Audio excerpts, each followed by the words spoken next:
ស្ថានភាពសន្តិសុខនៅក្នុងទីក្រុងឃីលៀសនៃរដ្ឋសេណាឡូប្រទេសមេក្ស៊ីកបានធ្លាក់ចុះដុនដាបទៅជាសមរភូមិសង្គ្រាមយ៉ាងសាហាវបន្ទាប់ពីមានការបែកបាក់ផ្ទៃក្នុងរវាងក្រុមជួញដូរគ្រឿងញៀនសេណាឡូកាលពីឆ្នាំកន្លងទៅជម្លោះនេះបានផ្ទុះឡើងកាន់តែខ្លាំងបន្ទាប់ពីការចាប់ខ្លួនមេខ្លោងធំដូចជា Ismael Mayo Kazambada និងការស្លាប់របស់មេខ្លោង Nemesio Ozeguera Cervantes ហៅ El Mencho នៅក្នុងមន្ទីរឃុំឃាំងកាលពីថ្ងៃអាទិត្យមុនការបាត់បង់មេដឹកនាំដ៏មានឥទ្ធិពលបានបង្កើតឲ្យមានចន្លោះទំនេរនៃអំណាចដែលធ្វើឲ្យក្រុមបកពួកផ្សេងដើមគ្នាគ្រប់គ្រងអាជីវកម្មគ្រឿងញៀនដែលមានតម្លៃរាប់ពាន់លានដុល្លារជាពិសេសគឺការផលិតសារធាតុញៀន Fentanyl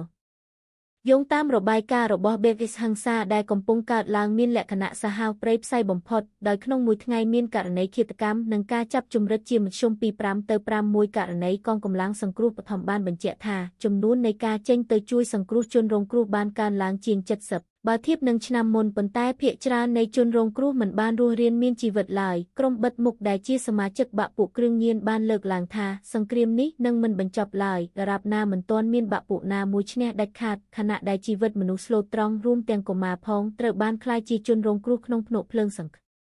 រាមនេះ